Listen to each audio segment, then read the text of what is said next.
আসসালামু আলাইকুম। এটা হচ্ছে প্রতাপপুর জমিদার বাড়ি।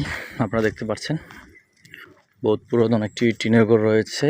আর মজাদার বিষয় হচ্ছে কি জানেন, এইখানে অনেক পুরাতন পুরাতন ভবন রয়েছে,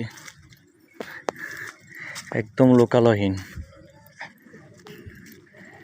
এর হিস্ট্রিটা আসলে আমি জানি না।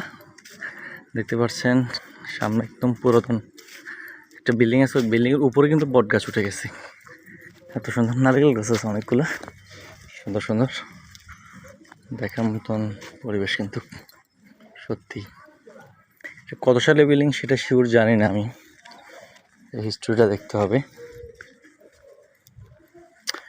যেমন আপনাদের একটু দেখাই, এই যে